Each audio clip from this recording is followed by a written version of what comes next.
Ela poderia ter desfilado a beleza de seus 20 anos pelas calçadas de Ipanema, no Rio de Janeiro, onde nasceu. Poderia ter sido uma garota que amava os Beatles e os Rolling Stones no embalo da liberação de costumes que varreu o mundo na década de 60. Ou poderia ter concluído o curso de economia e levado uma vida burguesa, beneficiada pelo milagre brasileiro, que fez o país crescer 10% ao ano no período mais repressivo dos governos militares.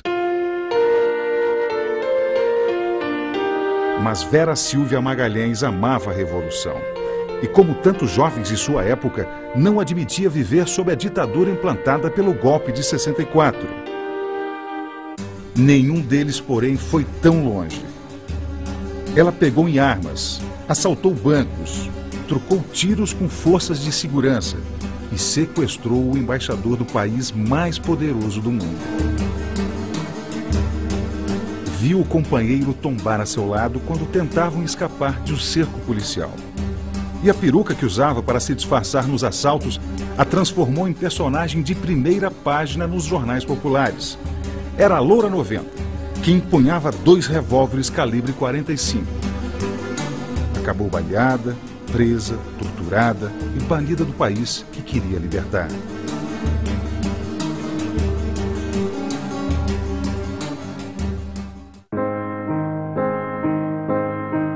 Anos depois, vividos entre o exílio e a volta, Vera Silvia Magalhães ainda procura seu lugar no mundo. Carrega no corpo e na alma as marcas da violência. E se pergunta o que fazer agora, de tanta ousadia e tanta generosidade, de tanta coragem e tanta ternura. Eu já pertencia a uma família assim, de esquerda. Meu pai era mais pro comunista, né, no sentido tradicional do termo, PCB. Minha mãe não era exatamente, ela não tinha uma definição clara, mas ia bastante de acordo, né, com as ideias dele. E quando eu já comecei a viver na minha casa, era uma confusão de reunião, de sargento, de não sei o quê. Era realmente, eu nasci de uma forma que dificilmente eu não seria de esquerda. E eu, com 11 anos, meu tio Carlinhos, me deu de presente o Manifesto Comunista. Daí meu pai disse, ela não vai entender. E a minha irmã, 13, para as duas. Foi uma literatura, claro, difícil, mas eu me encantei, né? Proletários do mundo, univos, né? Eu me encantei, achei uma coisa bonita. Aí saí dando as minhas bicicletas. Eu entendi aquilo do tio Carlinhos, que eu tinha que ficar despossuída, né? Como eu era uma filha de classe média alta, né? Nós tínhamos uma vida bastante boa. Meu pai ganhava bem, né? Eu tinha um tio que era ministro, a gente tinha uma vida boa. E eu espiroquei, saí dando as minhas bonecas. Aí a minha mãe dizia, não é minha filha, não é isso, não é o socialismo. Eu disse, é claro que é. Olha, foi uma loucura. A minha irmã, que era mais velha, mais ponderada, né, dizia, oh, Verinha, não é assim, Verinha, não é assim. Essa revolução que o Marx quer dizer, não é assim. São os proletários tentando me explicar. Mas não adianta, eu entendi o socialismo como dar tudo que é meu e até hoje eu sou assim. Eu sou despossuída. Se você chegar aqui e quiser um livro, pode levar. Se for lá dentro, quiser uma roupa, pode levar. Eu sou assim mesmo, e não é demagogia.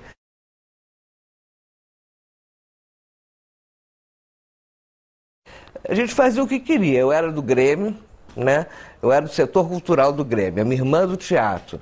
Meus amigos eram todos comunistas, né? A gente botava para quebrar. Eu escrevi um artigo no Jornal Mural que era Ser Revolucionário. Era mais ou menos dar as bicicletas, dar os cadernos, o que eu achava que era ser revolucionário, passar fome. Quer dizer, claro que não era isso, né? Mas eu estou dizendo, ele deixava. Tinha um outro amigo meu que disse, como é a educação na União Soviética.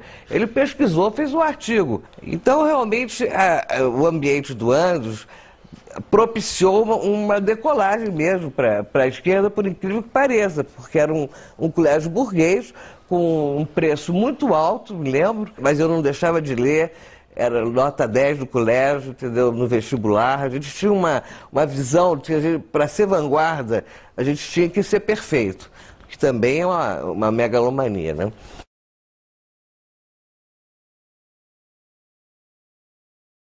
Aí a gente ganhou a faculdade de economia, era da direita e a gente ganhou para a esquerda. A nossa entrada na faculdade mudou completamente os rumos da faculdade. É por isso que a gente teve tanta sensação de vitória, sem exatamente ser uma vitória, né? A gente não percebeu que aquilo era etapas, que a gente podia levar uma grande porrada na frente como levou.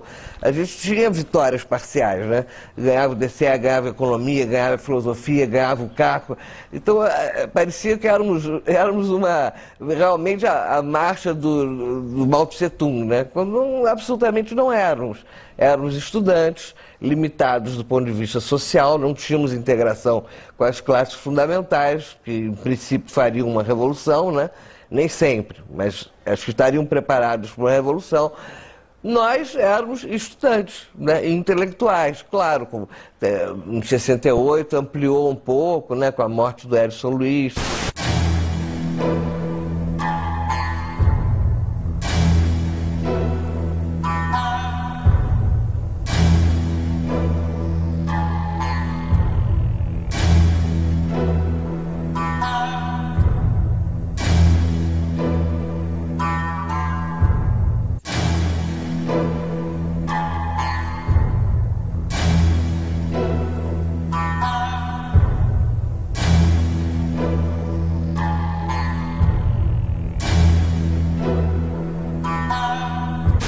O assassinato do Edson Luiz deu uma ampliada para professores, para artista plástico, mas tudo na área intelectual e classe média. Ninguém ampliou para nada fora disso, né? Em 68, quando cai Ibiúna e todos os líderes estudantis são presos, a nossa perspectiva fica completamente sem perspectiva.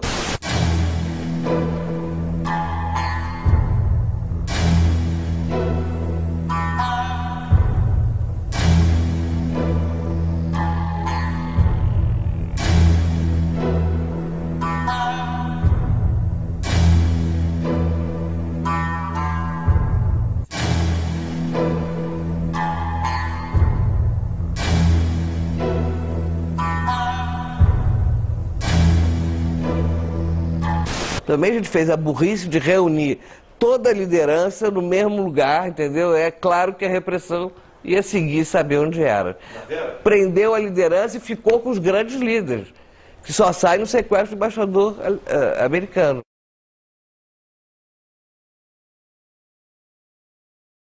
Eu, nessa época, era do Comitê Central. Desculpa, mas... Ai, meu Deus, é ridículo, né? Tem coisas que são ridículas. Não, eu era secretária de massas do Comitê Central. Eu dava as ordens para o Vladimir. Vê se tem algum sentido.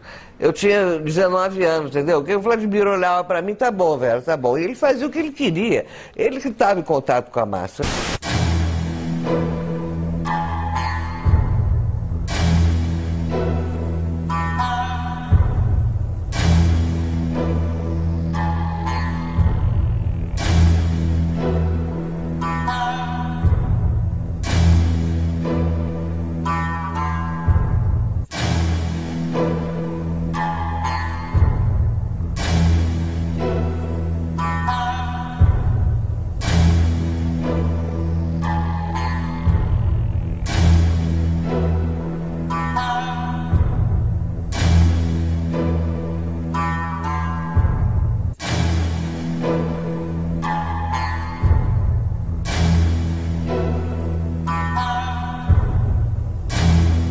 Ninguém imaginou levar 100 mil pessoas para a rua.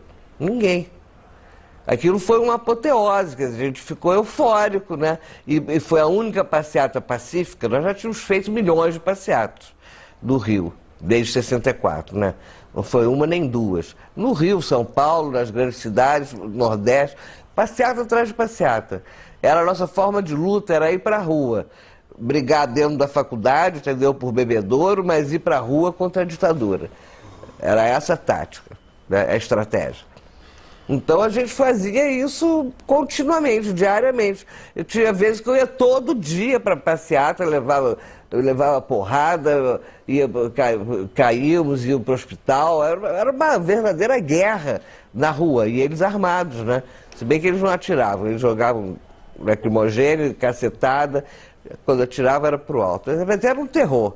Realmente foi o ápice da nossa vivência enquanto revolucionários, eu falando da vanguarda. A própria massa vibrou muito, foi realmente uma passeata, aquele discurso do Vladimir pelo socialismo, foi uma das coisas mais bonitas que eu já ouvi pelo socialismo, porque ali não se falava em socialismo, se falava em ditadura. Ele abriu o campo para o socialismo, foi lindo. 100 mil pessoas era muito para o Rio de Janeiro naquela época, é muita gente. Mas depois o movimento estudantil começou a murchar, o que a gente chamava de descenso, o descenso das férias, a gente chamava de descenso, agora é a hora do descenso, mas sempre achando que ia voltar a rebar, né? Mas a verdade é que Ibiúna o AI-5, as duas coisas juntas foram demais para o movimento estudantil. Todo mundo foi preso, né? Ali em Ibiúna houve uma triagem, né? As lideranças ficaram 1 ano, sei lá quanto tempo, presos. Agora, o movimento estudantil se desmobilizou, porque as pessoas começaram a ficar com medo, um medo concreto da prisão, da porrada, da tortura, já foram ameaçados, né? E depois veio o AI-5, em dezembro, 13 de dezembro. Quer dizer, o AI-5 foi o golpe dentro do golpe, né? Sobe o Garrasto Azul Médici, e aí vocês sabem que a porrada comeu. E aí ficou na vanguarda do movimento, aí já um movimento não mais estudantil, um movimento social de tomada do poder, é isso que nós queríamos, e transformação daquilo em socialismo, e que nós não éramos exatamente contra a ditadura, nós éramos contra a ditadura militar burguesa, mas nós éramos a favor da ditadura do proletariado. Isso ninguém diz, mas tem que dizer, porque faz parte da nossa história.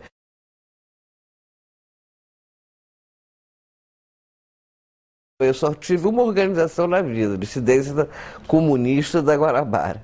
Nunca mudei, nunca saí dela, nunca entrei em outra. O nosso primeiro grande erro, a gente fez uma conferência em abril de 69 para mudar a linha política de 67, que era uma linha pacifista, muito influenciada pelo Partidão ainda, que nós tínhamos acabado de sair do Partidão em 67. Aí em abril de 69, antes do sequestro do embaixador americano, a gente muda a linha. E quem escreve essa linha sou eu e o Franklin Martins.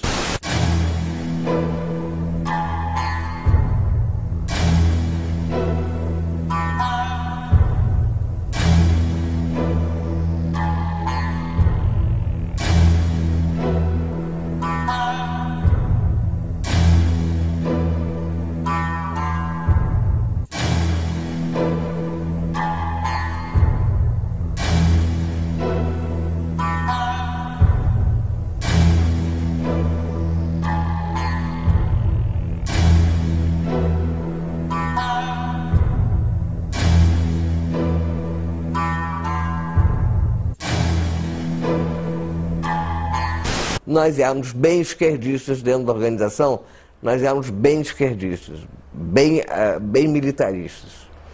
Aí sai uma linha militarista, aprovada pelo Congresso. Era um Congresso assim, tinha 10 pessoas, e a gente chama de Congresso. E eu fui destacada para a Frente de Trabalho Armado. Saí da direção geral e fui para a Frente de Trabalho Armado. Realmente, eu detestava a luta armada. Ou melhor, eu nem chamo de luta armada. Hoje, olhando para trás, eu sei que aquilo não foi uma luta armada, foram ações armadas e de propaganda armada. Eu, individualmente, vou para essa tarefa porque baixaram. Eu morria de medo, mentira, a Loura, me chamam, né, a repressão Loura 90, como se eu usasse 2,45, eu tinha mal um 38 que emperrava toda hora. O meu treinamento foi... Dizem que foi em Cabo Frio, né, mas não. Meu treinamento foi na Floresta da Tijuca.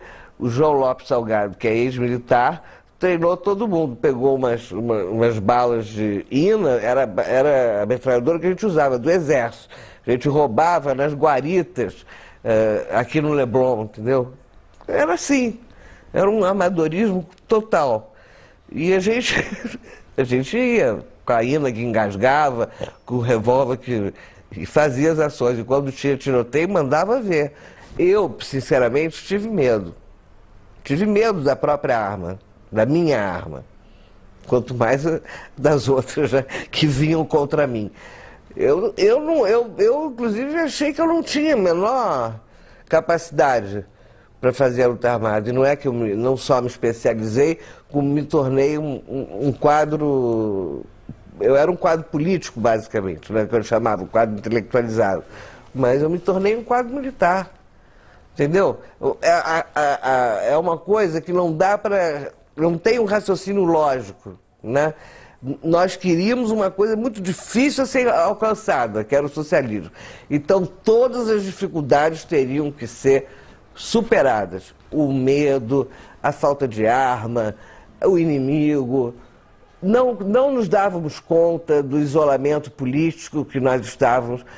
Tanto é que a gente faz o sequestro do embaixador americano, que é a coisa mais audaciosa do que essa. Não foi a guerrilha que fez isso.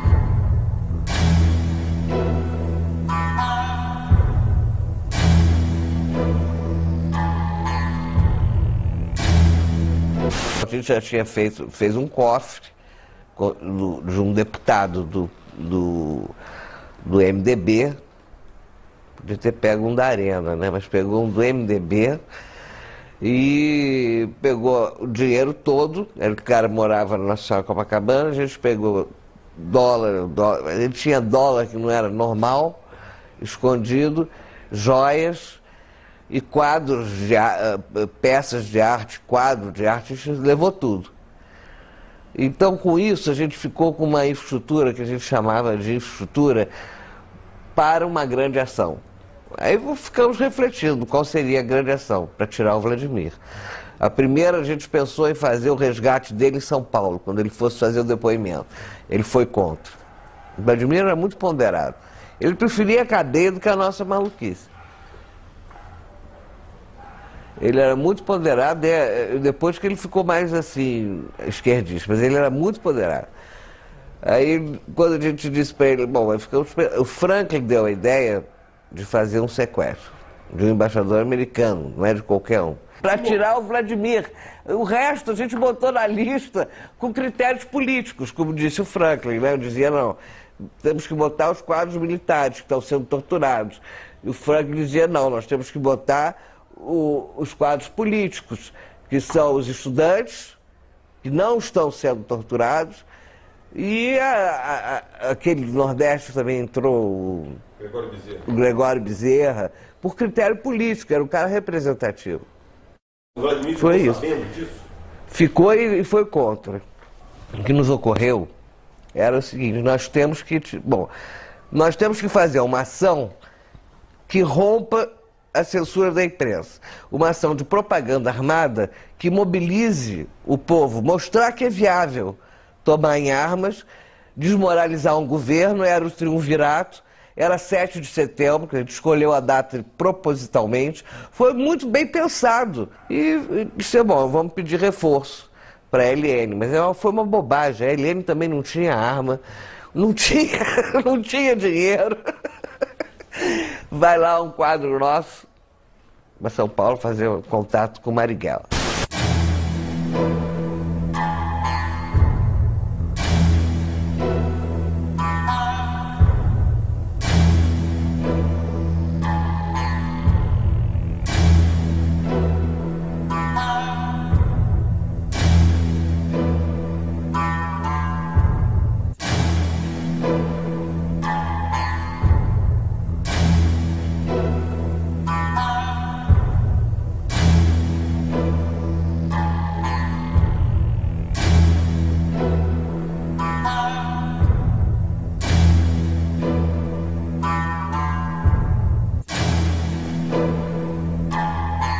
Marighella foi contra a ação do americano. Foi contra. O Toledo, eles não tinham esse negócio de direção como a gente, não, era grupo de fogo. O Toledo é que quis.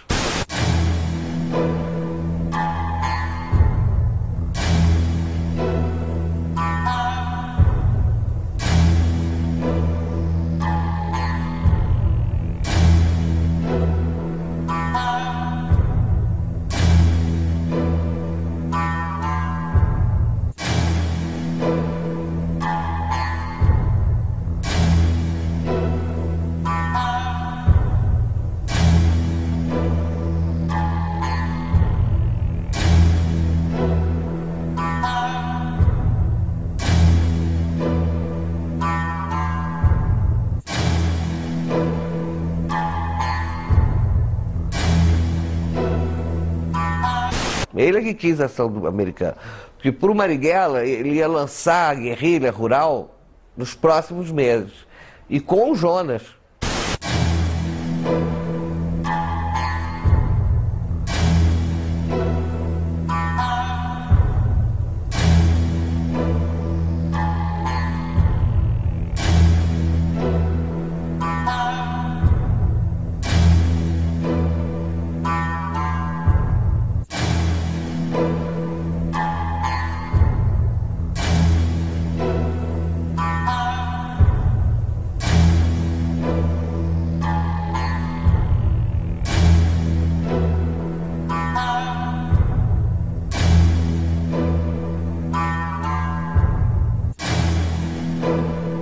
Ele realmente nos disse aquela frase: o companheiro que correr, né, que fugir da polícia, eu mato primeiro que a polícia.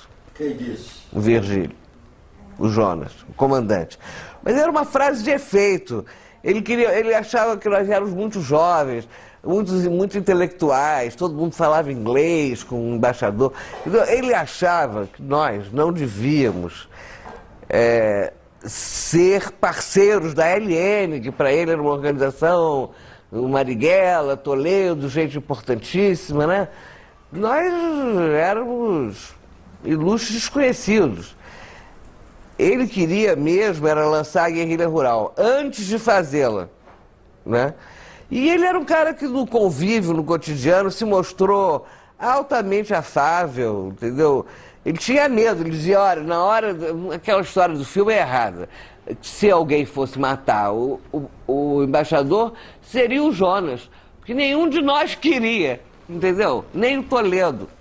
Essa coisa é muito difícil, você matar alguém. Entendeu? Nem em guerra, nem em movimento, imagine parado dentro de uma casa. É difícil. O Jonas tinha mais coragem, né? Parecia, não sei se na hora ele vacilaria. Mas a possibilidade de matar o embaixador era quase nenhuma. A gente tinha certeza que o governo ia ceder. Aqueles vacilos que conta no filme, medo, não sabe, não houve entre nós.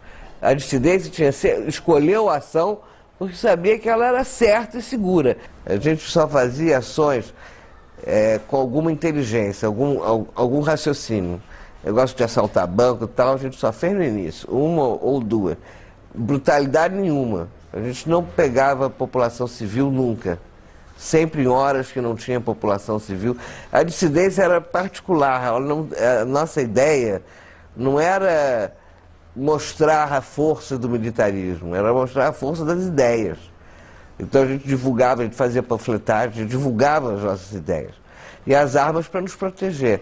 Agora, de ataque, claro que é uma ação ofensiva do americano. Só que eu fiz o levantamento, foi essa a minha grande função. Eu namorei o chefe de segurança da embaixada, mas não dei, isso é mentira do filme. Eu consegui que ele me dissesse, claro, a vida dele era o embaixador. Então, em poucas perguntas, eu consegui saber hora, roteiro, placa, entrei na garagem com ele queria me namorar, ele, evidente, uma bela moça, só que não foi possível. No dia que ele marcou o encontro, a gente fez a ação. Era importante colocar ele por outro lado, porque o Marighella era bem conhecido, né, da repressão, não estou dizendo da população. Metemos o Marighella, né, claro, inclusive o Franklin fala, que vai lançar a Guerrilha Rural no Manifesto. O Manifesto também é do Franklin. O Franklin tinha ideias geniais, mas era completamente maluco. Aí fizemos a ação. Não é, ele não tinha ideia, não parava de ter ideia. A ditadura tem 48 horas para responder de público se aceita ou não a proposta. Este prazo não será prorrogado e não hesitaremos em cumprir nossas promessas. Quem quer que permaneça torturando e matando nossos companheiros, é melhor que se prepare. Agora é olho por olho, dente por dente. A gente achava que ia realmente repercutir, né, na sociedade de tal forma que as adesões viriam à revolução. Era um ato revolucionário, né? O manifesto era um manifesto altamente esquerdista. Quem topasse, mas ninguém topou, né? Aí nós parecíamos mesmo os astronautas. Nós não conseguimos alugar uma casa, aquela casa era do Offset. O Gabeira tinha entrado na organização há pouco tempo, há uns 6 ou 7 meses. Ele era responsável pelo jornal Resistência, que era um jornal que nós tínhamos que era muito bonzinho. Pelo menos a gente queria fazer jornal, entendeu? Não era só luta armada. E ali tinha Offset. E também tinha a Kombi verde, que nós usamos no sequestro, que foi a maior bandeira para o vizinho reconhecer a casa, né? Foi a Kombi verde de um outro jornalista, que já morreu, coitado.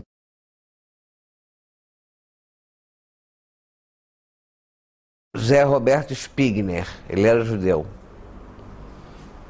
E ele morreu, ele tinha 20 anos. A gente foi cercado na nossa casa, na Penha.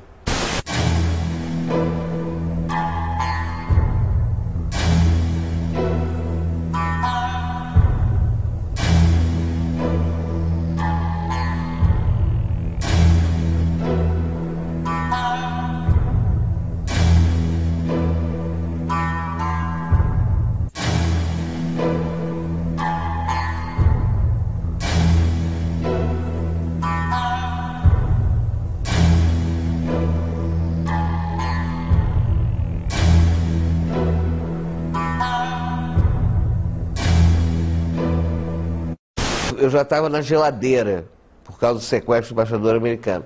Eu só saía para fazer ação.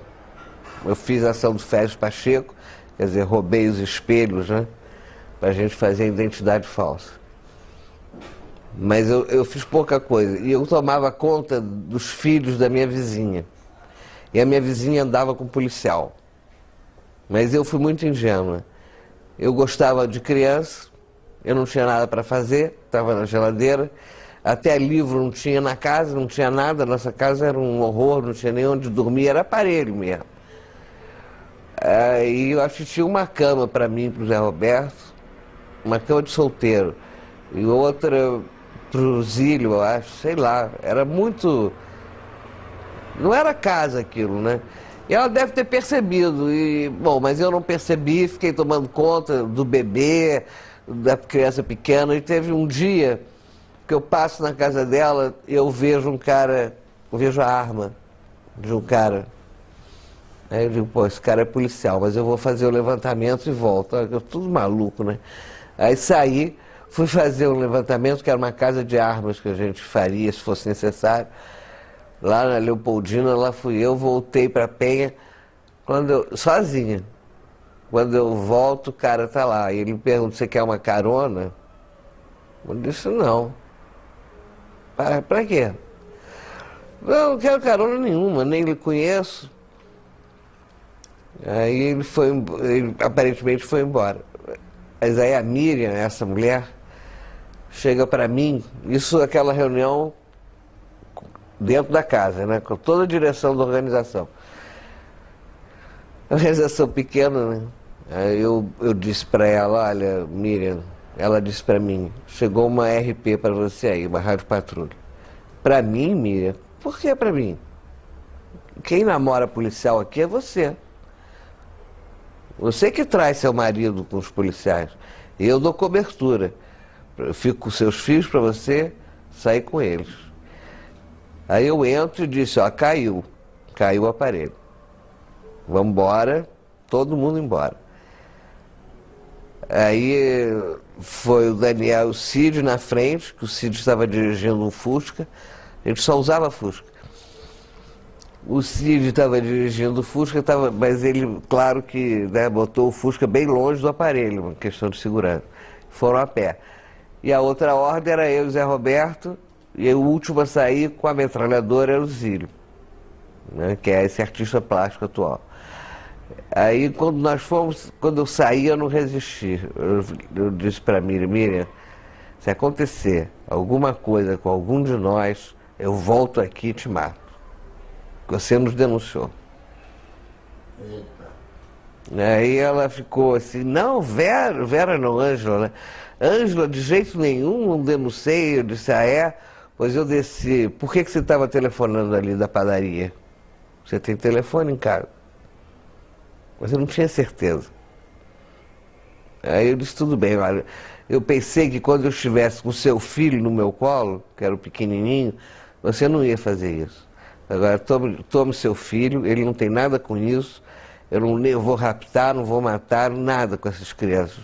Agora, você é a pessoa que, depois eu soube, ela trocou o irmão, que estava preso por estupro, pelo nosso aparelho. Ela trocou a liberdade dele. Aí o Zé Roberto, nós fomos cercados embaixo, eu e o Zé Roberto. O Cid e o Daniel já estavam longe, não ouviram, e começou o tiroteio entre nós e os caras da repressão. E a gente via, né, todo mundo à paisana, é fácil ver o cerco, né? A gente faz um pequeno cerco, um grande cerco, aquelas peruas verdes, né, porque não vem de RP, nem de... vem carro civil, né? Aí eu abri fogo quando seguraram o Zé Roberto, eu abri fogo, mas eu fui para um canto, assim, canto escuro. Eles não sabiam de onde vinham as balas. Mas só que de repente acabaram as balas. E o Zé Roberto caiu no chão. Aí na minha fantasia, que eles alimentaram muito na tortura, que teria sido eu a assassina do Zé Roberto. E eu fiquei com essa ideia até o exílio. Até encontrar alguém que me esclarecesse essa história. E eu entrei numa depressão muito grande. Por isso que eu te digo, quando vieram me dizer que eu ia sair, eu dizia para a Regina Toscano, eu não quero sair. Não tem mais nada para fazer. Eu não acredito mais em nada que a gente fez até hoje. Mataram o Zé Roberto, entendeu? Eu não tenho vontade de mais nada, nem de namorar, nem de me divertir. Para mim acabou aqui, eu quero ficar aqui, paralítica, até morrer. Ela olhava assim. Mas na hora que o cara entrou com a notícia, eu tive essa reação, mas eu não tinha opção, né? Tinha que ir mesmo. Houve quem se negasse aí, mas eu acho que não podia. Eu estou dizendo isso de um estado patológico que eu fiquei com a morte do Zé Roberto. Eu fiquei realmente porque ele, na verdade, ele não morre ali. Eu consigo sair, entendeu, da sombra escura. Quando acaba a minha bala, eu saio correndo, sou conhecida na área, rendo um táxi. O cara levou um susto, disse, não, sou Ângela, mas você vai me levar daqui. Já não tinha uma bala no revólver. Rendi, saí da área, o Zé Roberto levantou quando eu corri, só que ele ficou todo rasgado, né? Ele ficou ensanguentado aqui, mas não de bala. Ele levantou, atirou em 2 caras, não sei se matou, saiu correndo para a Avenida Brasil. Nós fizemos o caminho oposto, e eu fui para Lapa. Eu não sabia o aparelho de segurança dele. Era na Lapa, ele foi, subiu no elevador, segundo o outro menino da organização que dividia esse aparelho de segurança com ele subiu com um militar. Aí o militar denunciou, né, porque ele estava todo rasgado, e ele ficou esperando. Ele não foi ao ponto de segurança, ele tinha um ponto de segurança comigo, não foi. O menino outro que foi preso, hoje é um esquizofrênico.